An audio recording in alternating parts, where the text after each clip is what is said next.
I know that some in our audience know the finer points of hockey. The Chris Johnston Show. We are your friends. The biggest stories, bringing you inside the game. What did you hear? The Chris Johnston Show. Powered by Sports Interaction, Canada's sportsbook. What is going on? Here's Chris with your host, Julian McKenzie. Part of the game.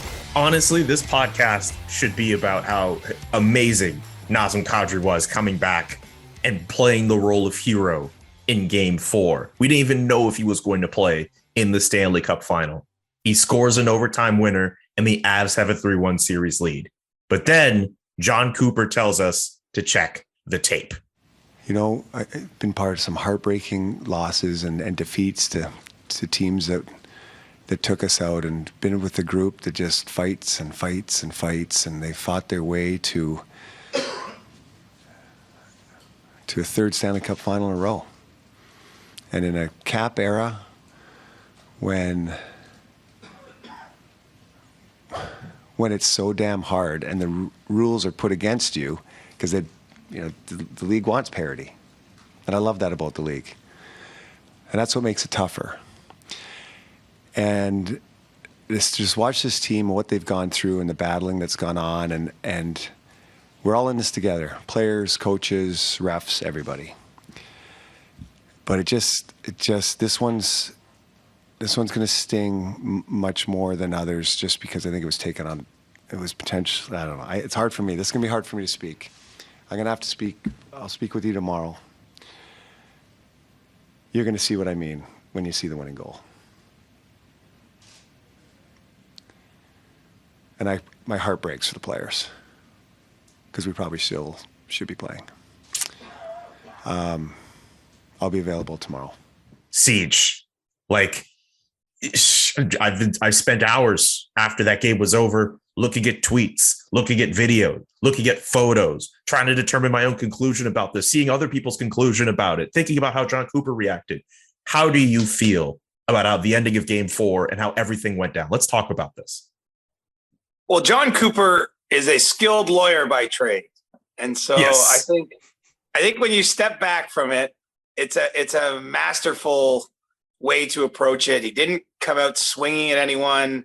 Mention how proud he is to be part of the league and how everyone's in it together, but he's heartbroken for the players. Look, I really do believe he has a point, that there's an early change there from Kadri coming off the bench. But I also believe if you were to have a camera on the bench throughout a game, that this sort of thing does happen quite a lot. I mean, there's chaos and line changes. I know the rule allows for basically a 5-foot area around the bench where a player is considered on, because line changes are not going to be perfect or seamless, or there's sort of a fluidity there. But this was a coach who managed to, I think, take some heat off his team in a sense, because he's really commanded what everyone is talking and writing about on the series leading into Game 5. And, as I say, I'm sympathetic to the idea, because, I do think that could have been blown down.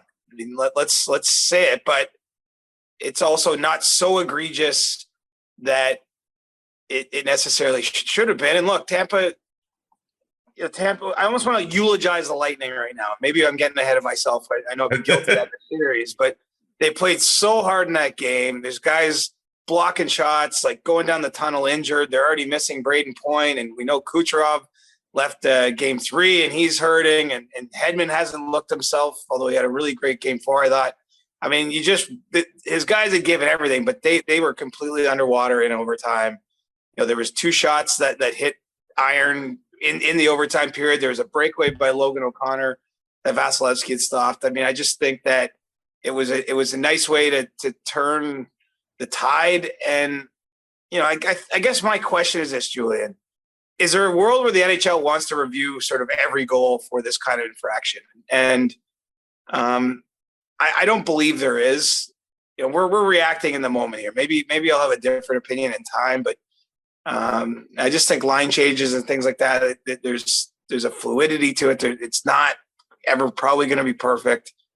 And so Jon Cooper controlled the narrative, but unfortunately the series isn't under protest. The goal's going to stand. And I think it still should be about Nazem Kadri's moment too. I understand for the purposes of our conversation, we'll talk about the sort of controversy, but that's going down in Stanley Cup history. What happened there, from him playing, less than 3 weeks after thumb surgery. That's something I'll never forget, being in the building. What a cool thing to see. And was shades of Patty Kane from 2010 too, with a little bit of a delayed celebration. Yeah, seriously. Just seeing that goal go in, I was like, wait a minute. Like, did it go in? I really couldn't tell in the moment until you notice it being wedged in the mesh at the top of the net. And again, I just think it's a really amazing story. The fact that we generally couldn't tell if Nazem Kadri was going to be available. We saw him skating for days. He wasn't really doing a lot of stick work when he was doing that skating. And then he shows up for game 4 with the regulars. You see the shot from watching from home, obviously. But Sportsnet has this like great shot of like him, like in between, like I think it's Mikko Rantanen or Landeskog, but Nathan McKinnon is flanked by him. He's right there in front. This dude is ready to play. And Jared Bednar saying there's no restrictions for him. And he goes out and he does that. Like this should be the Nazem Kadri podcast. This should be the postseason, and it could still be the postseason for Nazem Kadri. But instead, John Cooper, you know what? I don't know if I think the refs got it right because of how wild the line changes could be, because of how Nathan McKinnon was coming off the ice and wasn't really a part of the play. And even if you look at it, the Lightning also had too many men on the ice, and some of the extra guys weren't part of the play too. But you bring up a really great point about eulogizing the Lightning. We know the series isn't over yet, but I feel John Cooper came from a place of emotion. He knows he needed to win that game. He knows he needed that win in order to give his team a veritable chance and still winning this series. They have to go back to Denver and hope they don't get stomped on a Friday night with a chance to win the Stanley Cup. There's a chance that this dynasty that they were trying to lead to could end. And I think the way that whole presser started after the game came from a point of emotion. And whenever he realized that there were too many men on the ice, that's what just kind of buried in his mind. And he really wanted to speak honestly, but he knew he couldn't. And now say if it's melodramatic if you want, but now you're right. He did put the narrative on himself. He put a lot on himself with that conversation. Well, and let's be honest, the Lightning will know this better than anyone. The playoffs success is really about not making excuses. And I don't think as an organization, they are a team that makes excuses. They played through a lot. They were the bubble champs. I know some people want to attach an asterisk to that. I think that was a harder cup to win just to stay in it mentally while living behind a fence for 2 months. 100% agree. And so, that I just think that, so I'm not saying they're an excuse making team, but, Kadri gets that pass, great pass up from Lehkonen, from Kemper, and he's basically 1-on-3 in the moment. And so even if while acknowledging it looks like a baby about 4 seconds early, his line change, it's not like he got sprung on a breakaway by, at a shifty line change. I mean, he still made a play. And I think in his heart of hearts, when the emotion has gone away, John Cooper will always, because sports is all about this. Sports, no matter the outcome of a huge game or huge series, it's always, there's an element of what could have been for a team, So he might still think that what could have been, but I think when John Cooper is removed from this moment, he'll acknowledge still that, okay, early line change, but someone's got to play him better. Sergachev has to not get beat by Kadri, or maybe Vasilevsky makes that save or something of that nature. I mean, I think ultimately the game wasn't. There's not a lot of injustice here. Is kind of what I'm getting at. I mean, and to believe in that, you have to believe that referees aren't going to be perfect. You have to sort of acknowledge or accept that there's going to be things that happen in a game. And, that was Nazem Kadri's moment. And, he was limited. Like that's the crazy thing. He didn't take one face-off in that game. And for context, in game 2 of the Western Conference Final, his last healthy game, he took 15 face-offs. So, typically he's someone the Avalanche are throwing out there for a lot of key draws. If his hand, I'm told he's dealing with pain and discomfort in that hand. It's a control hand on his stick. I don't think he can shoot too well. If you really see, there was one really good replay I saw, Julian, I'm not sure if you caught it, where it almost looks like he just like slices. He almost like chops at the puck after he gets around Sergachev. Like, it's clear he can't lean into the shot like he would want to in normal circumstances. I mean, what a dramatic moment. What an awesome playoffs Kadri's had. You know, not to take us back there, but remember all the crap he dealt with in St. Louis. Yes. With the Islamophobic and racist messages that he was receiving on social media, responds with a hat trick. You know, he had a 3-assist period in the Western Conference Final. You know, all primary assists, like where he was really turning the game. He scores that goal. I mean, he's had a real impact on this Avs run, and I can't imagine him scoring a bigger goal than that in his life. And you know, just given everything around it, it's not quite the sort of Steven Stamkos scoring on one of his 5 shifts in the 2020 bubble in the Cup final against Dallas, but it's a little bit like that. Just somehow finding a way. You know, pretty awesome stuff from him. And as I say, a lot of games end up sort of disappearing into the ether. You sort of forget the details over time. I don't think we're going to forget that goal. And I really do believe in time it won't be about the controversy. It's going to be about Kadri and his moment. A few more questions about this. Something that just came to mind. Friday night, Ball Arena, Game 5 of the Stanley Cup. Let's say Colorado is leading in the third period, and you are given a ballot to vote for who's going to win the Conn Smythe Trophy. Yes, Cale Makar, probably deserving of that honor. And totally fine if you're not able to answer in the moment. But do you think, with how Nazem Kadri played in that Game 4 and everything that he's endured to this point, do you think that, you know, if the Avs are able to close this out, that there might be some people who think, you know what, let's lean into the narrativeness of all this and vote for Nazem Kadri to win the Conn Smythe Trophy? Like that's a thought I'm reckoning with right now.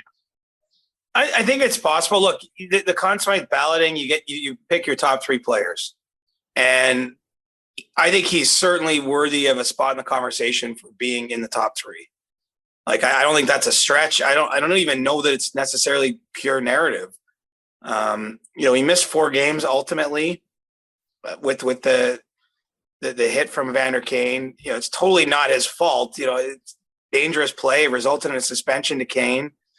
And when he's played, it's just hard not to argue. He's been one of their most valuable players. I think the numbers reflect that. The moments reflect that. And I actually don't believe, and you might disagree with this, but I don't believe that there's anything wrong with a somewhat narrative-based vote when you get to the Conn Smythe. I mean, part of the playoffs, like, without getting too philosophical, like, the playoffs themselves are a little bit random. You know, a lot of stuff happens for any team that wins a cup. And so the person that's in the middle of it all and doing things in that moment and giving you the memories, like, I think that person should be the MVP.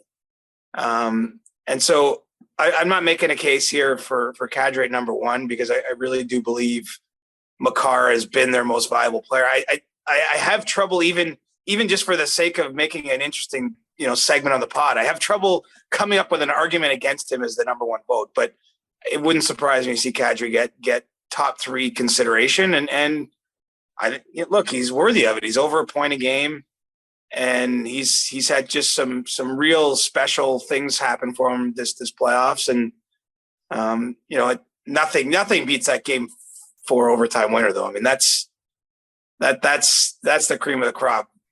I don't even know if he can shoot the puck, really, honestly. Like, I don't know where that came from. And he makes a move on Sergachev, backhand, forehand move. That's all will there, buddy. It's all will for him to even get in the game. I mean, he thought his season was done when he had the surgery. And so, you know, to find a way back and then have that is how cool is that?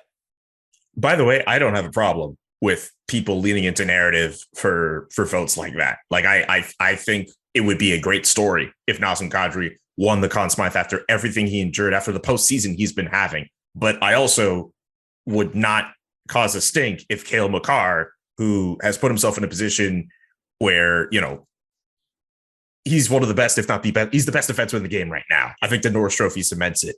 And for him to cap off this week winning a cup, would be one of the best weeks anybody could have.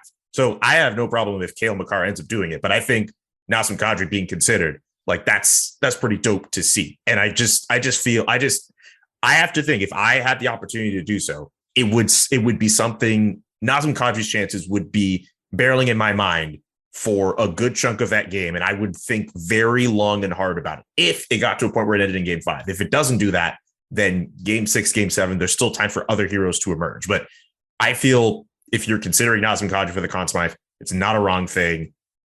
If you vote for him to win it, I think that's still a really, really good pick. I don't have any issues with that. He's had a great postseason. And you're right. That shot he puts up in overtime, like he kind of slices it. Like it's not even like a full energy shot. Like, yeah, like what a story this is, man. This is so cool. So I watched Kadri's practice on Tuesday. Like I literally sat in the stands. It was an optional skate. So Jared Bednar actually spoke during the practice. Like, in a normal day, I'd probably be, in the press room for that. But I decided to skip it. I just had sort of a feeling.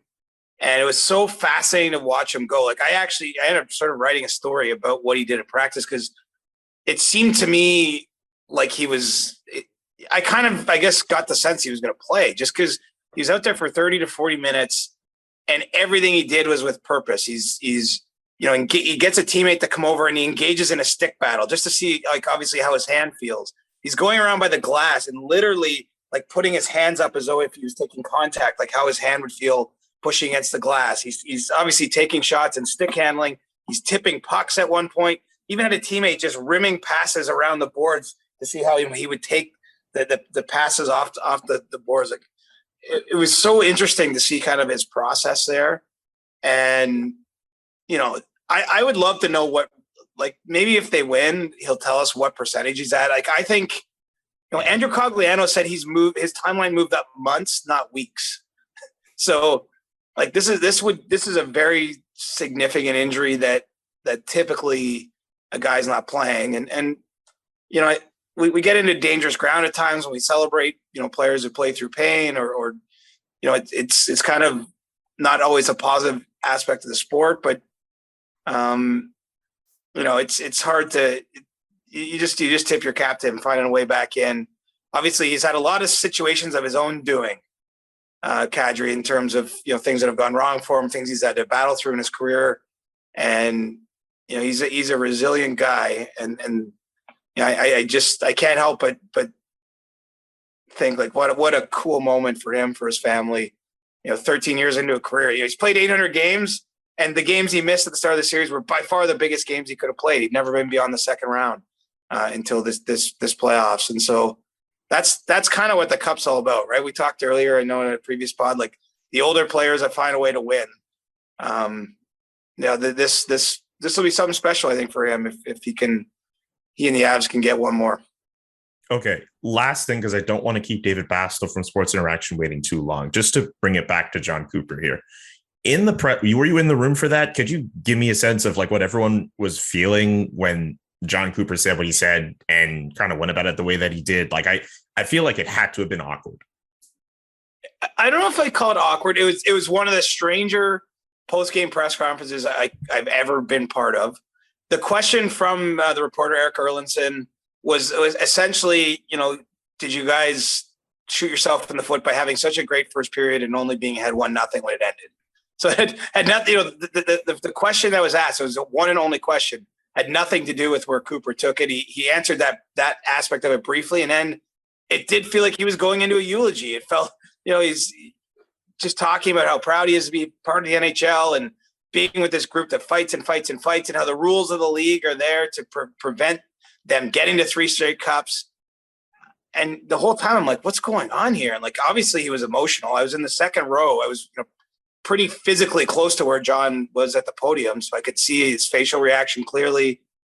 And then, at that moment, I was not aware at all that there were 6 players on the ice, just prior to that goal. Like watching that in real time, it was not evident to me. And so then everybody goes scrambling for their phones. You have Mike Stevens tweet out that the fact the NHL initially had 6 skaters on the game sheet, which later got fixed. Anyway, it was pretty unique and memorable in itself. And, you know, even if you have a point there, shit happens, man. Shit happens. That's no one's going to like that. And if I would get it, if you're a fan of the Lightning or if you're emotionally invested in the series, you're probably mad about it. And I really don't blame you, but this is what happens. Like it's bouncing rubber on ice. It's a crazy game. And to win it is so hard. No one knows that more in Tampa. I just wonder if we saw their last punch there. It's hard to see them getting up off the mat. It's clear they're injured and they played so much, and tough way to have that game end. But Colorado just looks too strong to me at this point. Yeah, I'm with you there. A shout out to Mike Stevens also for tweeting out that photo. And with that, it's time to bring on David Bastl from Sports Interaction. As always, if you're playing Sports Interaction, this is 19 plus. We ask that you play responsibly, and there is a link to responsible gaming strategies in the description of this show. Welcome to You Can Bet That with David Bastl. Remember to hit up sportsinteraction.com/SDPN for all of your gaming needs. David, before we get started here, give me your thoughts on the OT winner from Nazem Kadri. Too many men, not too many men. How you feel? Well, the lay of the law says too many men, right?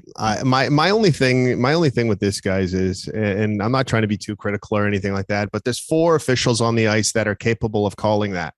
I'm just not sure how somebody did not get that call, because a lot of people think, oh, only the referees are allowed to do this at this time. It's like, no, linesmen can call that. And guess what? The linesmen, the way they line up right along the benches, you see that. You see McKinnon on the ice. I love the Kadri goal. He was busting. That was an awesome goal. It's just too bad that we're talking about this and everybody's talking about the too many men penalty, because the goal itself was brilliant. Takes the pass on the lead and goes in. What a bullet shot too, that sticks. It was like Patty Kane back in the day against the Flyers, right? So it's just kind of disappointing like that. Did Nathan McKinnon have anything to do with the play? No, absolutely not. But he was on the ice. So lay of the law, rule of the law says too many men. Yeah. That's as good of a way to put it. Let's get into some bets. How are we looking for these series prices? Well, actually, let's start with game 5 first, because that's the next game. What are we looking at for that? Colorado right now, heavy favorites at Sports Interaction to clinch this on home ice. And that would be a pretty good party in Denver to attend right now. A 1.57 for the win. Tampa Bay, not out of it just yet, but you're getting some pretty good value there at a 2.45. Over under right now, still at 6. Over under on the series right now, 3-1 to the over. Yesterday's game was the first under of the series. And guys, I thought that game was going over. I was thinking, okay, they're going to score at least 1 or 2 goals in the third period, maybe push us to another overtime, which would have been a surefire 7 goals, which is the over, CJ, but that wasn't the case. And a pretty tight game all around, considering that we saw a goal 40 seconds into the first period, which I thought, oh no, here we go again. Yeah, that's what I was thinking. Tampa scores in the first shift. Essentially, you think there's going to be a bunch of them, but the Lightning really defended pretty hard in the game too. So, the stakes go up at the end. Maybe we're less likely to see these big scores, I would think. But I'm not offering gambling advice because, man, I don't know where this series was going. I thought we were going to be a sweep after game 2. I'm riding the narrative train, and it was not taking me anywhere productive. Well, thank God we have David Bastl to provide series advice with regards to series. That's what I was going to say, Julian. Yeah. Same mind. What about if people still believe in the Tampa Bay Lightning? Yes, they're down 3-1. They're going to play game 5 in Denver. But if you want to bet on Tampa to win this series, what are you looking at? Oh, here some heavy money too. So Tampa Bay, of course, the only result they could have right now is a 4-3 win to go to 7 games. So they have a lot of work ahead. And I know 1 period, 1 game at a time, but you're getting an 8-7-1 to win the series right now. So if you have that last dying hope saying, you know what, I still believe in the Bolts, you're going to be paid handsomely if you actually are successful with that bet. But I don't know about you guys, but 2 of the next 3 games will be in Denver if they need 2 of the next 3 games.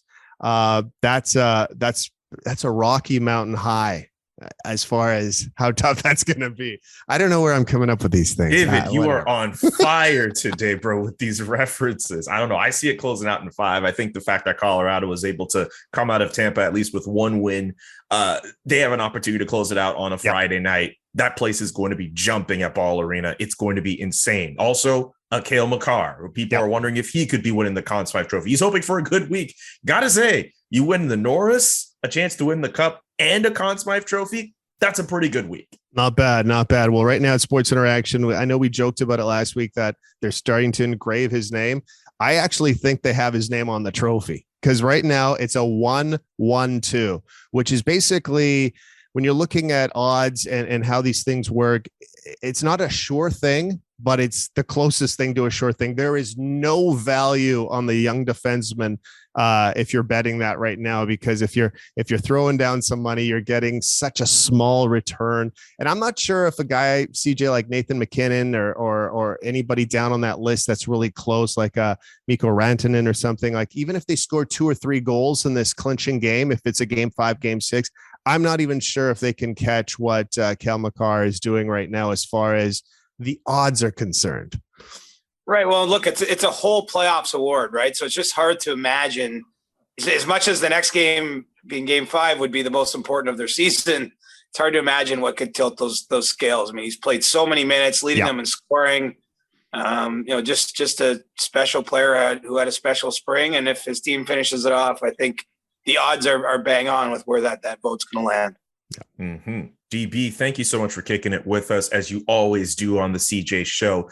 Be sure to check out sportsinteraction.com/SDPN for all the best odds before game, in game, the best props as well. Again, sportsinteraction.com/SDPN. We'll be back on Monday. Thank you, dude. Thanks, guys.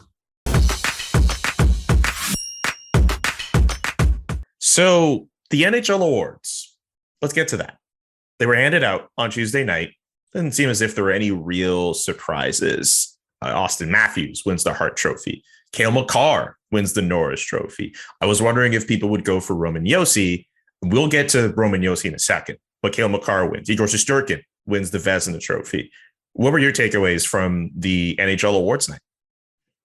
Yeah, it was basically as I saw it. Actually, I don't vote on the Vezina. That's done by the NHL GMs, but any of the awards, I had to say, and obviously I don't vote on the Ted Lindsay, that's the NHLPA players, but all the awards handed out this week were my number one pick was the person who ended up with a trophy in his hand. So, for me, I would say not surprises because those were the players I identified as being number one. The Norris was by far the closest.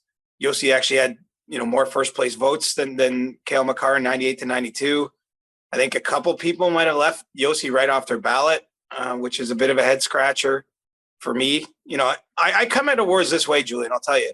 I don't think that there's always a right answer. I think that each individual can look at the circumstances, do their own process and make a case. Okay, Connor McDavid should be the Hart or Auston Matthews. But I do think that you should be zeroed in on the right people. And it's hard to imagine to me that anybody could deem Josi not part of their top 5. But at the risk of digressing, I'm with you. It was it was the crop I expected to win. Moritz Seider, winning the Rookie of the Year from Detroit. Mm-hmm. We might be a few years away from talking about him being a Norris finalist. I think that's his ceiling. That's his potential. It's up to him to get there in these future seasons. But pretty special night for Auston Matthews and his family. Saw them and know them a little bit to say hi and. They were pretty excited, as you'd imagine. I mean, now he's basically won every individual award you can win because he's got 2 Rocket Richard trophies, and to have a Hart and a Ted Lindsay, he won the Calder in his first year. It's all about Stanley Cup for Auston Matthews from here on out. As long as he's in the league, that's going to be the one missing spot on his mantelpiece that he'll have saved. So, I think under the circumstances, it's not ideal to do it during the Cup final, but. It was a funny show. Keenan Thompson had a few laughs out of me while I was watching it. And I think the right guys got their hands on the trophies that night. I want to ask a question about Auston Matthews, but before we get to that, just discussing ballots here. I'm not sure how much of it you pay attention to after the fact when they're released to the public and how people will talk about them.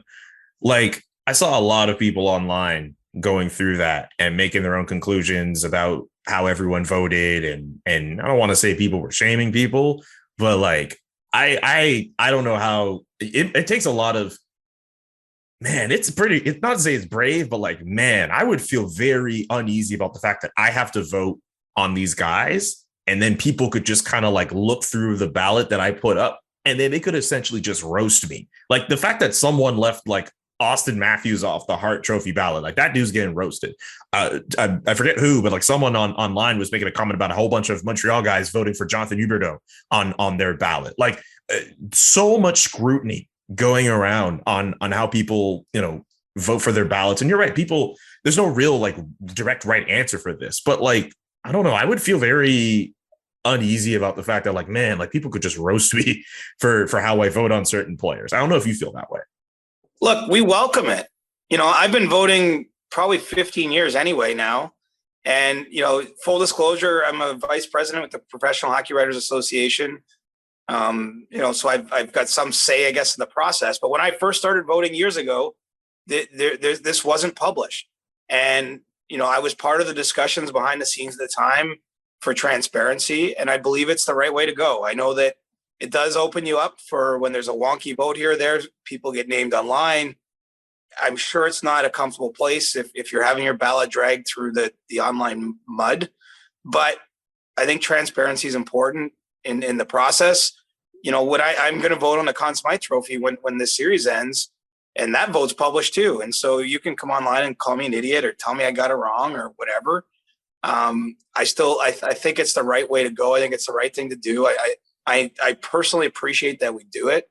We also publish if someone messes up their ballot and it doesn't count. Yes. If you've inadvertently, it's kind of a convoluted process when you vote. But if you only put down 4 people by accident, for example, at the Hart Trophy, I believe you're none of those 4 votes count. You have to have 5. So, we're completely open and honest about who votes for whom. Again, I think when you tally up the 195 votes, we get it right. But within that, there's some interesting choices or ones that are hard to defend. And I think you live with that as long as you're delivering the right winners. So, it's part of it. We live in an online world where a lot of people take heat, whether it's the players, whether it's the media, people asking questions, coaches, that's sort of the standard we live up to in society. And I'm actually glad that these votes are published, even if, one day it might mean that I'm going to be trending on Twitter for a reason I don't want to be. No one asked for my ballot, but Auston Matthews, Connor McDavid, Igor Shesterkin, Johnny Gaudreau, and Cale Makar would have been 1 through 5 for me for the Hart Trophy. Again, no one asked, but I just felt like sharing that. With Auston Matthews, though, a lot of people are saying he is the GOAT after this week's win, greatest Leaf of all time. Do you agree? Are we a little jumping the gun here? How do we feel about that? No, I think it's a completely fair thing to say. And, with respect to some of the players that played, say, in the 60s when the Leafs won 4 cups in that decade, and obviously well before my time walking the earth, he's the first real superstar this organization has had. It's just funny the way these things bounce. Like teams like Edmonton, obviously over the years, have had multi-generations of superstars. The Penguins go from Lemieux and Yager to Crosby and Malkin. The Leafs have never had a player that's really been considered the best in the world or one of the best in the world. And, it had been since 1955 since the Leaf won the Hart Trophy. It was the first time they ever won the Ted Lindsay or it was, the preceding award was called the Lester B. Pearson. When Auston Matthews won the Calder Trophy earlier in his career, I believe he was the first Leaf since like 1930 something. Or 1960 something. Anyway, the point is this guy's rewritten the record book. He now owns the best season with 60 goals. The prior franchise record was 54 in an era when goals were easier to come by. So I think that talk is not premature. Whether he really goes down as the greatest Leaf of all time will probably depend on how much time he plays in Toronto, which is not to raise the specter of him leaving. But we don't yet know. He's got 2 years left on the current contract. If you tell me he's going to play another 5 or 6 or 7 years as a Leaf, I can't imagine he won't go down at like 100% in everybody's minds as the greatest Leaf. But in terms of his high end, Matt Sundin had so many great years, for example, in a row as a Leaf. Pretty consistent 80-point guy, give or take, for a number of seasons. But he was never a 106-point player with a 60-goal season, getting significant Hart Trophy consideration. So, Auston Matthews is the best the Leafs have ever had. And, I think his legacy will be cemented if they can go on a playoff run too. It's not to certainly blame all these first round exits on him, but it's hard for anyone, I think, at this point to get too excited at times about a Leafs player because it's all shrouded in all these Game 7 losses. But, history has a way of taking care of that, especially if they go on and win one at some point or win a few rounds. I think that will change the complexion of this conversation. But for me, it's not premature. I think he's that and more with the haul he put in this season. Absolutely. So congratulations to him and all the other award winners at this year's NHL Awards. And shout out to everyone who gets an opportunity to vote. Maybe one day I'll be just like you. You'll be there. I think so. A bit of a tough transition here as we go from what's going on the NHL and on the ice and with the awards to another update on the Hockey Canada scandal, which seems to escalate with all the different news that is coming out. For those who are not up to date, the latest news we can that has been put out there, again, with the great work from Rick Westhead on TSN, Katie Strang also doing great work for The Athletic.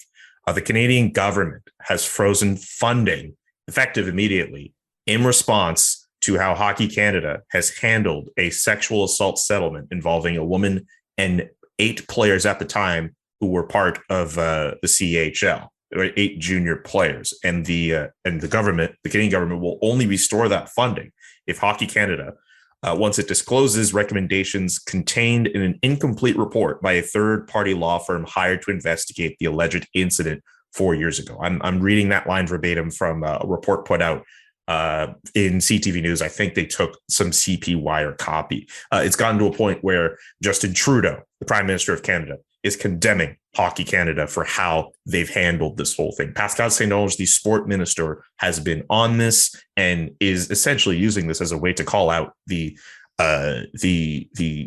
bad culture that has been permeating throughout hockey in this country. Recommended a link for you if you haven't read it already. We Haven't Learned a Damn Thing, which goes in on this situation and what junior hockey players go through, by Katie Strang, Ian Mendez, and Dan Robson. You can read that at The Athletic.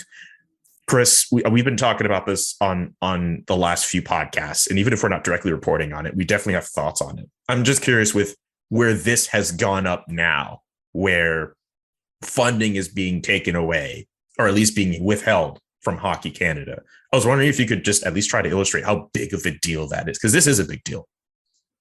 For sure. I mean, it's pretty clear that there's going to be a full investigation here into what happened and potentially a price to be paid for people that, had a role in Hockey Canada and getting to this settlement. And, I didn't know for sure we'd get to this, but, based on the way things have gone, it's a logical conclusion. And obviously it's an unfortunate situation. I mean, we've discussed that in prior pods, but now we're moving on to the stage that, okay, this has happened. None of this was proven in court, of course, because there's a private settlement reached with non-disclosure agreements. But essentially, who gets held responsible here? And on some level, of course, it should fall to Hockey Canada. That seems to be what's going to happen. The next question after the government funding is being withheld is what do the sponsors think? And, I don't want to be in a position where I'm predicting anything because I don't know this, where it's going, but this is shining a light on something that's an uncomfortable part of the sport. And, I'm very curious, what this investigation turns out about how they reached that settlement. I mean, the way it's been sort of portrayed a little bit is that the victim here, the young woman, was one who, wanted to keep it private, that probably for her own safety, her own lifestyle. I mean, I'm not going to judge that, but we don't want any element of sweeping this under the rug. And I think that's clearly what's not happening now, by having the government be involved, the questioning that happened in the House of Commons this week, and then, where this goes next, will I think ensure that it's not just moved on from. It's not just, okay, funds were paid. Let's just pretend this didn't happen. I think there's pretty clearly going to be some serious repercussions here. And one thing I didn't even mention while trying to add context to this, it was revealed that at least some of the players involved who are not identified to this point, that are John Does at this point, a handful of them did not cooperate with whatever investigation has been done so far. I want to say I'm surprised. I'm not surprised, but it is still I can't help but feel still at least a little bit disturbed about that. Like it just, just as someone who just wants to see justice being, given out here at the very least. Yeah. I mean, the NHL, remember Gary Bettman at the start of the Stanley Cup final, had said that everyone had cooperated with its investigation to that point. Maybe there'll be some force applied there that these players have to, but obviously everyone has some legal right to representation and things like that. But this is there's guilt. There's something awful happened, right? Like we don't know because it wasn't tried in court. We don't know the exact everything. We know it was in the statement of claim. But the fact that there's been a payment made and the non-disclosure is disguised, I mean, that's an admission of guilt. And so, I don't know who the players are. I know who was on that team. I don't know who did what, who led the charge, all that stuff, but they do. And you just hope that there's a little bit more, consequences for those actions to come. As far as I know, I think the only player who was on that junior team who essentially went out of their way to clear themselves of any wrongdoing was Cale Makar, who also admitted that he would cooperate with the investigation as well. It's a very serious story. It is something, again, we will continue to try to give as much time as we can. At this point, I'm just kind of expecting the bottom to fall out. And I don't see how Hockey Canada escapes this with no penalty at all. I mean, having their funding being withheld is one thing, but I don't see a situation where Hockey Canada just kind of emerges scot-free, so to speak. I don't see it. Something's going to happen. No, I mean, they're already there. I mean, they got called to the House of Commons and are answering questions about it, and it obviously doesn't stop there. So it's very clear there's going to be repercussions. It's hard to say. I don't know if people are going to lose their jobs, if there's going to be some sort of sanctions brought, if this funding freeze ends up being longer term. Like it's hard. Maybe some version of all three of those things. Like it's hard for me to say because this is a little bit uncharted waters. But this is a very serious matter and it's being treated as such. Exactly. A bit of a tough way to kind of get towards our stick taps here. I know Paul Maurice, there is that news where he is going to Florida. I don't know if you have any quick thoughts on that before we go to stick taps. Just we could use the Monday episode to probably talk about it a little bit more. But since it is something that happened in the last day, let's at least get some initial thoughts in, and maybe we can add more context to that on the Monday show. Well, tough situation for Andrew Burnett, helps the team win a President's Trophy and essentially finds himself on his way out of work. The Panthers did offer to keep him around, but I'd be highly surprised if that happened. Paul Maurice, another coach, getting in the range of $4 million. That's been a common theme this year, from John Tortorella to Bruce Cassidy in their job hirings. And, I think it's a good sign that he wants to work again. Peter DeBoer also got in that neighborhood with the Dallas Stars.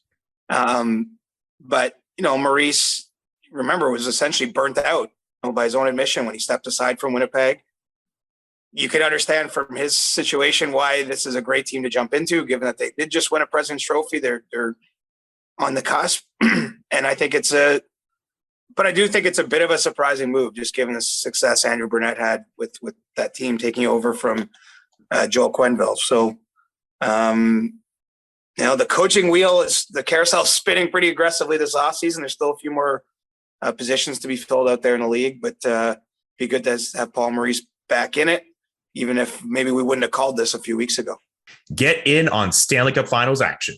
The Tampa Bay Lightning versus the Colorado Avalanche at Sports Interaction, Canada's sportsbook. Bet before the game starts, live in play. Will Nikita Kucherov continue to lead the way for the Lightning? Doing it right since 1997. Sports Interaction makes it easy to deposit, play, and cash out. Join now and see all sports betting has to offer. Head to sportsinteraction.com/SDPN. That's sportsinteraction.com/SDPN. 19 plus, please play responsibly. Let's wrap this up with stick taps here. I'm willing to give mine to Nazem Kadri. The reason why the podcast is kind of wrapping up a little bit quickly here, for those watching it on YouTube, doing this in the morning, CJ has a flight to catch. And so literally, for those not watching, he literally has just gotten up and is starting to get himself ready to go. I'm giving my stick tap to Nazem Kadri for what he was able to do in Game 4. CJ, who are you giving it to? Man, I mean, can we double stick tap Nazem Kadri? We absolutely can. I know we stick tapped them earlier too with the St. Louis game, but that was something. So I'm going to give mine to Nazem as well. And I got to run to the airport. I'm sorry to race out on you, but I'm worried about being late. It's an early flight. It only took us 82 episodes for us to get to a point where CJ had to run out on an episode recording because of a flight. But here we are. Thank you to everyone for watching and listening to this episode. Siege, always a pleasure doing these shows with you, buddy. We'll be back on Monday with a brand spanking new episode. Subscribe to the podcast wherever you get podcasts. For Siege, I'm Julian. Et pour tout le monde, vendredi, joyeux Saint-Jean, fête nationale. The Chris Johnston Show. Powered by Sports Interaction, Canada's sportsbook. Inside the game, twice a week. Follow Chris on Twitter @ReporterChris. And follow Jillian McKenzie @JK McKenzie. The Chris Johnston Show.